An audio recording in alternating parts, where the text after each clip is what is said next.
Okay, so I speak into the mic. How's the sound quality? Great.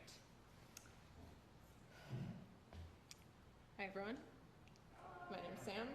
My pronouns are she and they. I wanted to start off by saying that this is my first time preaching a sermon or doing something like this. And since first times are part of our story today, I wanted to thank everyone here and everyone on Zoom for being a part of this moment with me.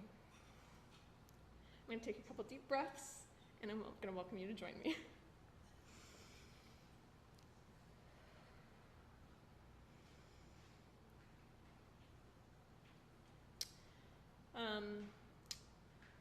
All right, some things about me.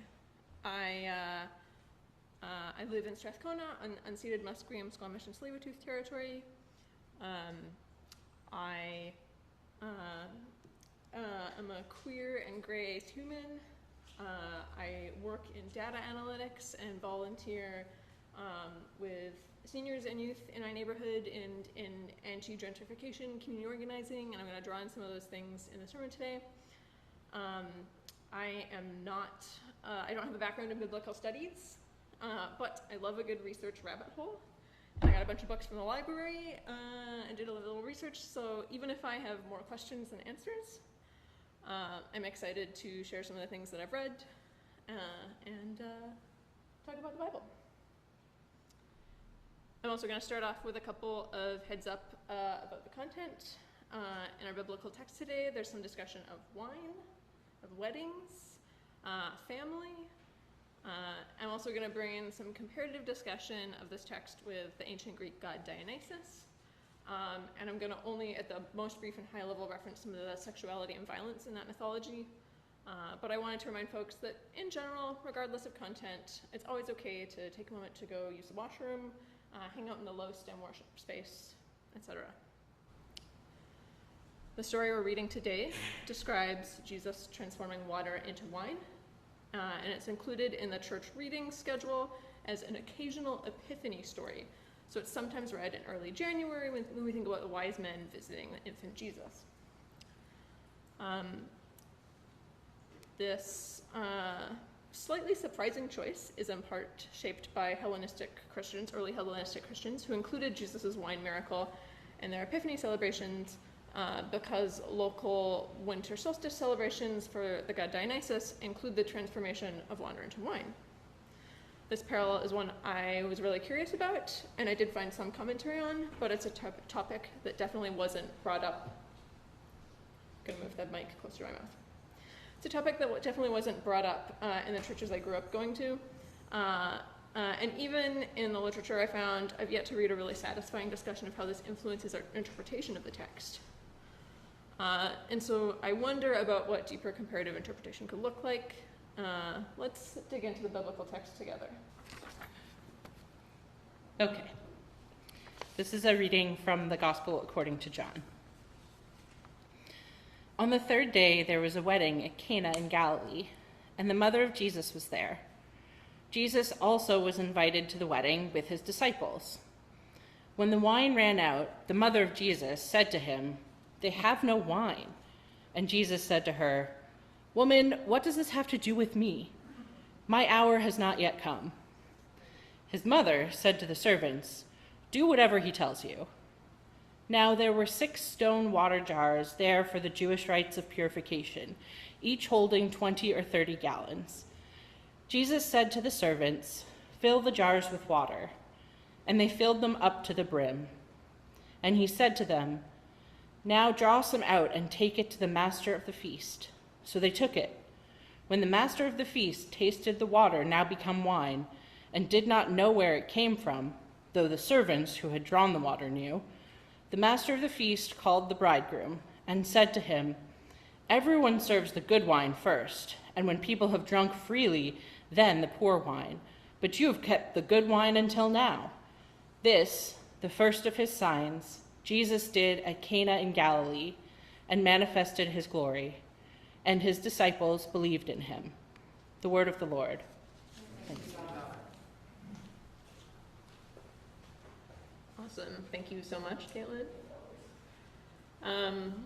Okay, I have a survey question for the group. By show of hands, Who here has ever been a guest at a wedding? You all have something in common with Jesus. Okay, second question, follow-up question. Who here has been at a wedding that felt genuinely wholesome and positive? Who here has been at a wedding that felt mildly or moderately uncomfortable or cringy? All right, both those things. Lastly, who here has been a guest or a participant in a wedding where something has gone substantially not according to plan? I've budgeted time for like one story, so if you think you have like the most hilarious story, please, if you're welcome to share. Ooh. Yeah. Okay, I have multiple, but I'll talk to my. Okay, at my stepbrother's wedding, the legitimate roof caught on fire. So that is the thing that happened. Everybody was fine, the building didn't burn down, but the fire department did come. Thanks for sharing.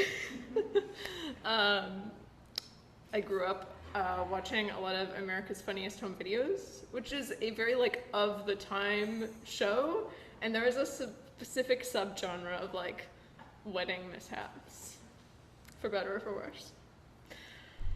Okay, so our story today takes place in Cana, a small town in Galilee in 1st century Roman-occupied Palestine. The exact location of the town isn't super clear, but we know it's on the west side of the Sea of Galilee and likely within like 3 to 10 miles north of Nazareth, Jesus' hometown. Jesus is attending a wedding there with his mom and like 5 very fresh, very new students. There's no great modern equivalent to the word disciple, but the Greek word for pupil or learner is being used here to describe a student who quite literally follows their teacher around wherever they go in order to embrace their worldview and way of life. It's kind of like on-the-job shadowing or apprenticeship, but in a very different cultural, religious, and educational context. So in this culture, weddings could last for a week. It would involve multiple days of feasts where the entire community, even people you don't know that well, could come and show kindness to the couple and participate in the sharing of religious blessings, both involving wine. So for the wine to run out, this could cut short both a significant religious ceremony and a joyful community celebration. And this outcome could be laden with layers of possible superstition, potential loss of faith, as well as the implicit backdrop of economic oppression under Roman occupation. In the narrative, when the wine runs out, we have the short dialogue initiated by Mary with her son Jesus. To be honest, in my gut, it feels really strange. For starters, we have Jesus addressing his mom as woman, which like feels so rude to me, but supposedly is a greeting of respect at the time. Also, Mary isn't referenced by name, also seems rude. But I do note that there's this like overemphasis of being referred to as Jesus' mother like 4 different times in the text, even though they know how to like name someone and use pronouns later. So I think there's some intentional repetition or emphasis on the part of the author. And while the whole conversation seems pretty indirect, not a bad thing, the effect seems to be that Mary requests Jesus' help, and through back and forth conversation, trusts him to respond. And Jesus doesn't immediately say yes, but eventually responds to that trust and steps in. So, as a result, we have a scene where Jesus, with the help of several servers, transforms water in 6 large ceremonial jars to produce easily like 5 to 700 liters of wine. Like 5 to 700 liters. This is not a small amount of wine, even for a really large group over several days. And it's really good wine. And barely anyone knows that it had just been water, which effectively upholds the honor of the wedding family. This is one of those jobs that if someone is doing right, you don't even know about, like changing light bulbs. I changed the light bulbs in our house the other day, and I don't know if my housemates noticed. Nonetheless, When this water to wine miracle does go right, we as readers are left to ourselves and our imaginations to consider what the party would have been like. Everyone is in awe of the wedding host family for the generosity of the wine. There's music, dancing, singing, a growing crowd of people, probably a bit of chaos. Even if there were a large number of people drinking over the course of several days, the sheer abundance of like 500 liters of uncut wine is so much that I can't imagine that at least a couple of people didn't get at least a little drunk. It is quite possibly the party of the 1st century.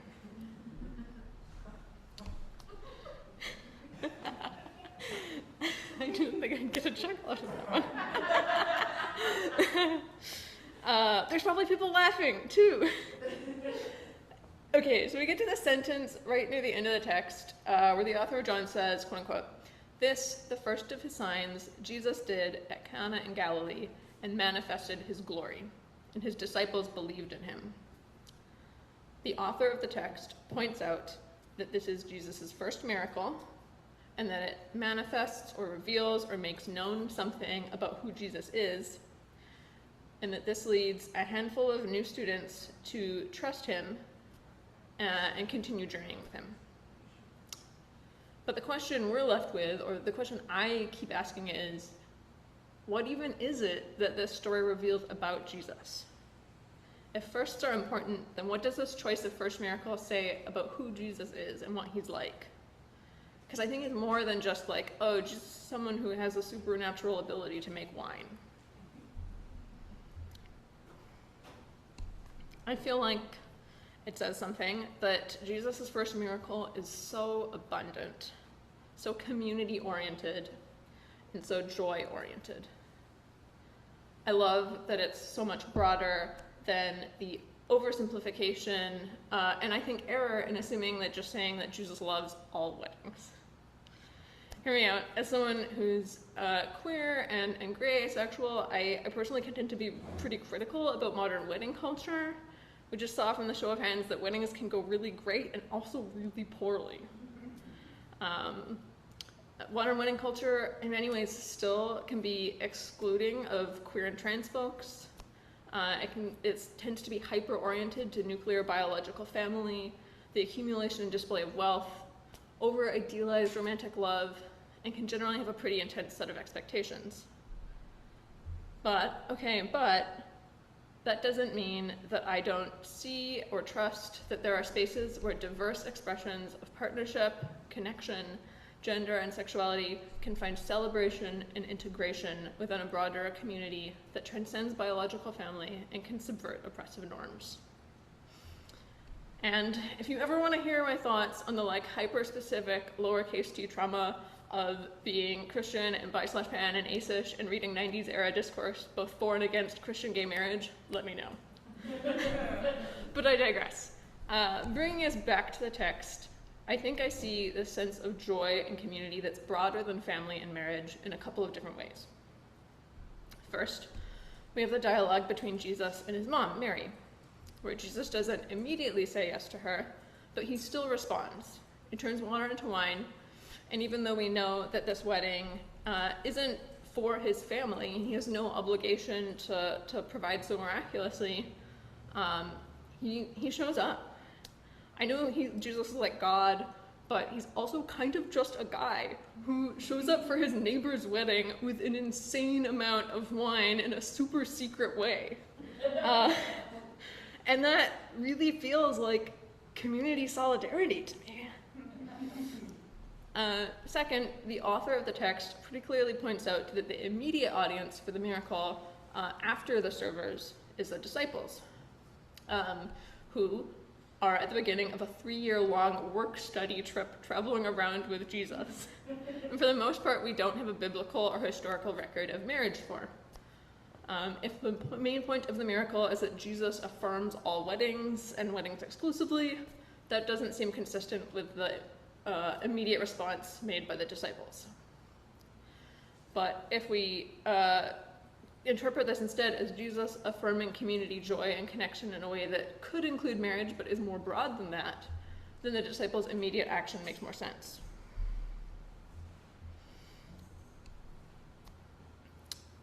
How is the mic volume? Am I speaking close enough to the mic? Am I talking too fast? Great. Okay, I also wonder whether John, as an author, and or his first century Greek and Roman target audience, may be drawing on parallels with the water to wine miracles in Dionysian mythology to further pull in themes of subversive joy, wildness, and liberation.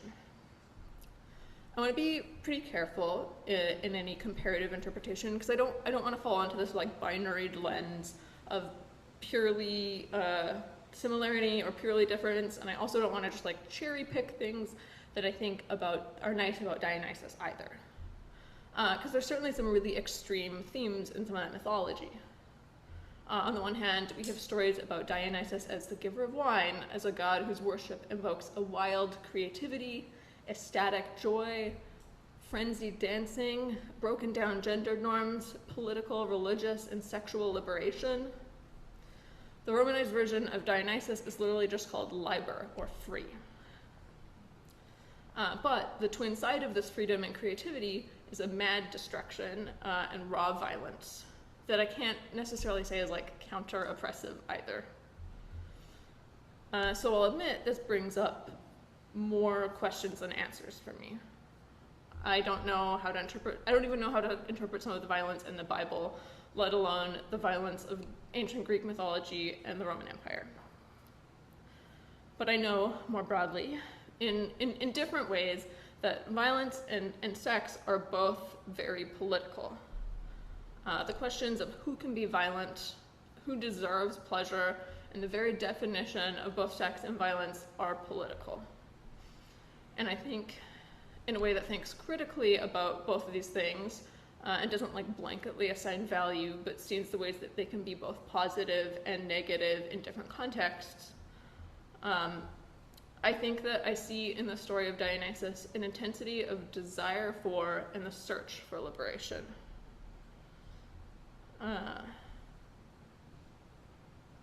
But true freedom, true liberation is a tricky thing, right? Because like so often in the name of freedom, we see people hurting others. So many times we think we're like pursuing freedom and then we're like, oh, that felt really great, and now you're like, oh, I don't know. But I think that the desire for liberation is what feels really alluring for me in these stories of Dionysus, even when can think critically about some of the aspects of Dionysian philosophy. And I wonder if that search and fight for liberation could be what the author, an audience of the Book of John, are drawing on when they read about Jesus turning water into wine. There's a part of me that grew up in church and really wants to pretty quickly say that Jesus is our true liberation, our true freedom. But to be honest, I don't know if I'm in a place where I can back up that statement right now. But I wonder, and I speculate, if, especially with a story being placed so early in our narrative of Jesus' growing movement described in the Book of John, whether our text today is an invitation to quote-unquote come and see, and to journey with Jesus together in our fight for a more broad and expansive liberation. During the rest of the Book of John, and in the other gospel accounts, Jesus spends a good portion of time interacting with and critiquing the Jewish religious authority, calling out religious hypocrisy and how it discriminates against folks who aren't part of the norm, people who don't have wealth, folks living with disabilities, women, just blanketly all women. In the story immediately following our wine miracle, in the Book of John, Jesus flips a bunch of tables in the temple and drives out commercial trade activity from the outer Judaic temple court. It's a part of the temple that was predominantly used by women and non-Jews, the only place that they could access at the time.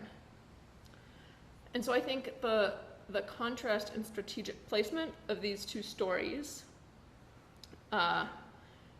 sets us up to see a Jesus whose first miracle could have been a large divine proclamation of God's power and a confrontation of the central religious power structure in Jerusalem. But instead, it was an unrecognized miracle in a small town community celebration where a lot of people got probably drunk on really good wine. Ooh, the volume got louder. How are we for volume? Okay. Where was I? Jesus doesn't seem to reduce his way of life to simply being defined as anti-capitalist and anti-Zionist, but rather, I think, indicates that he is first and foremost for community joy, connection, and liberation, and that expresses itself in ways that resist, fight, and change power structures. It's a subtle distinction that's more than just saying, oh, we need both community joy and resistance at the same time. It's pointing out the danger on both sides of co-option and the deception of neocolonialism. If we only focus on community joy and don't try to change power structures, we get rainbow capitalism. But if we let our struggle become solely defined by what it's against, we end up inadvertently still centering capitalism as opposed to centering meaningful alternative community and different ways of being and living. Leanne Berasanosake Simpson, writing in the context of Indigenous-led decolonization in so-called Canada, points out the risk of putting too much energy into trying to influence the system rather than creating alternatives to the system. She comments that change achieved through struggle, organizing, and creating the alternatives produces profoundly different outcomes than change achieved through recognition-focused protest and pressuring the colonial state to make the changes for us, which she says can lead to co-option and neutralization and guts resistance movements. To quote Kristen Appleby's, it's like Dove soap and Axe body spray are owned by the same core company. That was a niche reference. If you didn't get it, that's fine. I want to wrap up by talking a bit about my experiences speaking at City Hall and at the Development Permit Board several times last fall. I'm a participant in a grassroots organizing group that fights for affordable housing and community spaces in Chinatown and the downtown east side, a fight which often involves resisting gentrification and displacement. Last fall, we spoke out at several public hearings around, for example, the gentrifying development at 105 Kiefer Street, as well as a bonkers city budget, and against a downtown east side rezoning that claimed to want to increase shelter rate housing, but actually massively prioritized developers and land speculation at the expense of social housing opportunity. As an individual, speaking up at City Hall is incredibly nerve-wracking. You get exactly 3 minutes before you're abruptly cut off by the mayor himself or themselves in a more generalized world. And there's no way in that time that you can cover the plethora of reasons why the proposed changes were bullshit. But as an organized community with 100+ speakers, it was actually really encouraging to be able to see a much broader range of responses. We got people who were able to speak to lived experiences and hear emotion-packed stories of experiences with homelessness and of the vitality of Chinatown and the downtown east side. We had folks, typically like myself, to be honest, who much more narrowly focused on the logical but narrower narrative of hey, you said you wanted to increase social housing. Why doesn't this plan line up with that, with your own stated values and rules? But then we also get folks who are able to come and be like, okay, but also these rules need to change because they need to be thrown out anyways because we're all on stolen indigenous land. And then you get the small contingent of folks who are like, hey, this proposed motion is such a mockery of any semblance of justice, so I'm just going to mock this meeting. There's some comedy there, you know? Going to City Hall as a community was actually in some ways a really joyful experience. Getting to see everyone speak up together, seeing the community work to keep the space accessible by including live translation and an abundant, multiplying amount of food and snacks.